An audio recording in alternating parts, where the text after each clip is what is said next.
국민의힘 윤형석 의원 나오셔서 질문해 주시기 바랍니다.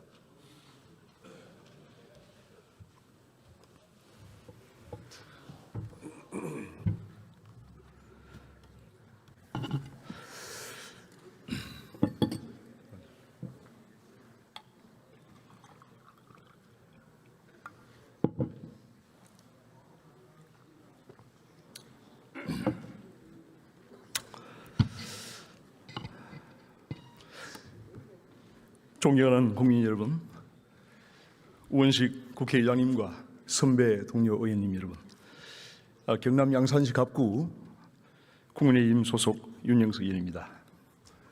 지금 이재명 정부의 오만한 독주와 이념 편향적인 정책이 대한민국의 국가 경쟁력을 깔아먹고 대한민국 국민의 삶을 벼랑 끝으로 내몰고 있습니다.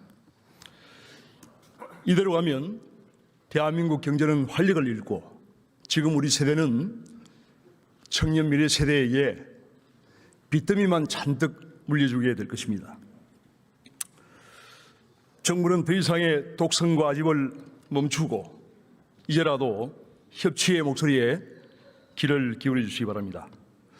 오늘 본의원은 정부의 실정을 엄중하게 따지고 대한민국이 나가야 할 올바른 경제정책의 방향을 국민 여러분께 말씀드리고자 합니다. 총리께 질문드리겠습니다.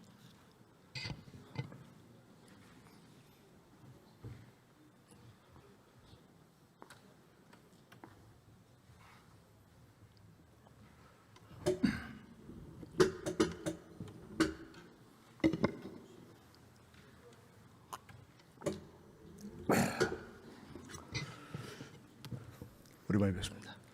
네. 총리께 질문 시작을 하기 전에 어제 제가 그 대정부 질문 듣다 보니까 우리 총리님께서 그 국민의힘의 박충근 의원 질의에 대해서 혹시 어디다 대고 이런 말씀을 하셨습니까? 네, 했습니다. 그 좀 잘못한 거 아닌가요? 왜냐하면은 박충근 의원이 목숨을 걸고 이 자유 대안의 품에 이렇게 참 오신 분인데 국민을 대표해서 국무총리께 그 질문을 하고 제가 들어보니까 틀린 말이 없더라고요. 그러니까 어쨌든 생각은 다를 수 있습니다. 그런데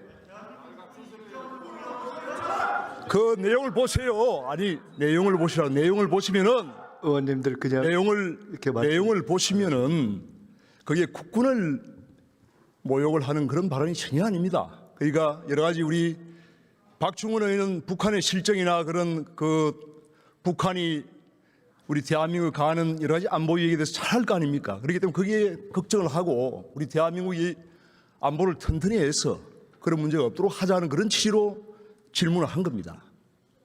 너무 과도했다고 생각하고 윤 의원님께서 이렇게 선의로 해석해 주시는 것은 제가 감사하게 받아들이고요. 네, 말씀처럼 맥락을 정말로 한번 확인해 보시면 문자 그대로 우리 근에 대해서 사실은 용인하기 어려운 그런 표현. 총리님의 평소에 그런 참 인품을 볼 때 네, 좀 과도했다고 생각이 들고요. 네, 저도 제 평소에 쓰지 않는 정도의 톤을 높였습니다. 제가 생각에는 사과를 하셔야 될 그런 대목이 아닌가 생각하고 오늘 기회가 되시면은 꼭 사과를 해주시길 바라고. 저는 권력은 강물과 같아야 한다고 생각합니다. 강물이 모든 산골짜기의 그 물을 다 담을 수 있는 것은 강물이 가장 낮은 곳에서 흐르기 때문에 그렇습니다. 그래서 강물 같은 권력자가 되시길 바랍니다.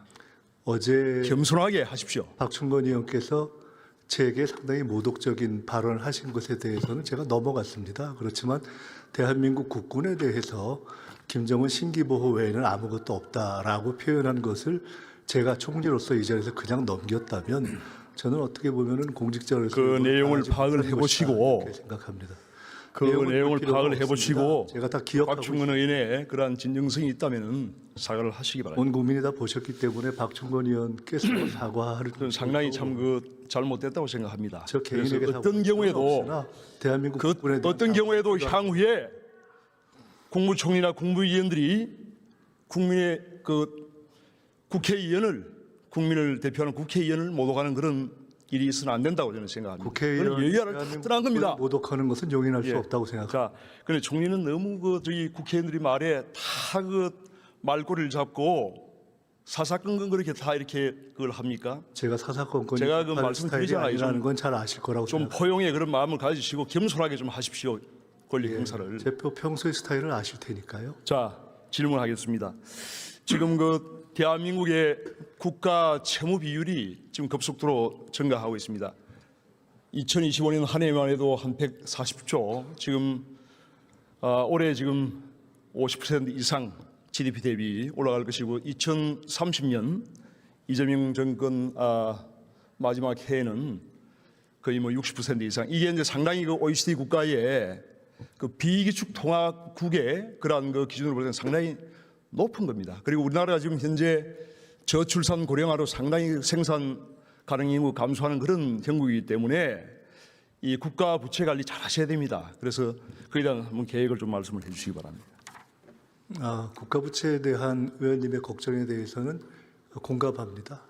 국가 부채가 늘어나는 것에 대해서 별일이 아니다 이렇게 생각하는 사람은 흔히 이야기하는 정치적 보수 진보 또 경제적으로 어떤 입장을 취하든 간에 없을 것이라고 생각합니다. 그렇지만 저희가 경제를 보는 데 있어서는 부채뿐만이 아니라 성장률을 포함한 여러 가지를 보는 것 아니겠습니까? 현 시점에서는 사실은 부채 이상 훨씬 더 우리가 주목해야 될 점은 성장률의 마이너스를 돌려놓는 일이라고 생각하고 그것에 저희는 역점을 기울이고 있고 다행히 현 시점에서는 부채가 비교적 다른 나라와 비교할 때 관리 가능한 수준에 있기 때문에 아직 상대적으로 과한 수준에까지 달하지는 않았다고 보기 때문에 성장률을 회복시키면서 걱정하시는 부채 문제를 관리해 가는 것이 현 시점에서는 적절한 정책이 아닌가 생각하고 있습니다.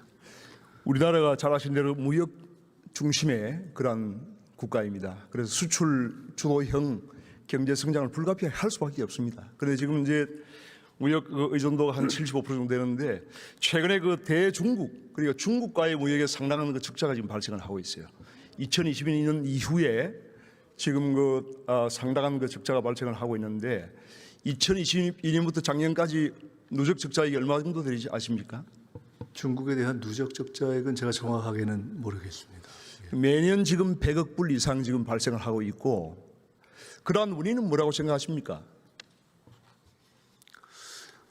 그 이유를 한 가지로 말씀드리는 것보다는 사실 아시다시피 기본적으로 현재 우리가 미국, 중국, 일본을 둘러싼 환경에서 우리가 중국에 대해서 산업적으로 앞서고 있다라고 자신 있게 말할 수 있는 시기가 이미 상당히 지나가고 있지 않습니까? 그리고 우리와 한중 간의 무역의 어떤 구성에 있어서도 우리가 그다지 유리하지 않은 이런 것들이 복합적으로 작용하고 있다고 생각합니다. 그런 여파로 지금 제조업체 수가 1년에 몇만 개씩 지금 사라지고 있습니다. 최근에 한 4, 5년 사이에 거의 한 10만 개 정도가 지금 사라지고 있는 상황인데 물론 중국 변수만은 아닙니다만은 이런 것을 눈여겨봐야 되고 그 반면에 이제 지금 미국에 대해서는 우리가 막대한 무역 흑자를 지금 거두고 있습니다. 연간 한 어느 정도 될 거라고 생각을 하십니까? 네, 지금 거의 우리가 미국이 이번에 한미 관세 협상 문제를 제기한 것도 FTA 체결 이후에 그간에 미국이 사실은 흔히 예상했던 것과는 달리 오히려 무역 적자를 계속 봐왔다는 미국의 판단이 작용하고 그것을 일종의 만회하려는 요구를 했을 만큼 우리가 미국에 대해서 무역 흑자를 상당 정도 지속적으로 가져온 것은 사실입니다. 네, 저는 총리께 잘 파악을 하고 계시다고 생각합니다. 그래서 미국에 대해서 우리가 지금 중국에는 매년 100억 불 이상의 지금 적자를 지고 있고 이것이 지금 고착화되고 장기화 지금 되고 있습니다. 그런데 반면에 미국에 대해서는 매년 400억 불 이상 이것이 굉장히 늘어나고 있습니다. 그러니까 중국의 대미 수출액은 지금 급감하고 있고 대한민국의 대미 수출액은 지금 급증하고 있습니다. 이러한 것이 여러 가지 어떤 미중 패권 경쟁의 그런 구도에서 우리가 반사적인 이익을 얻은 그런 부분도 있다는 것을 우리가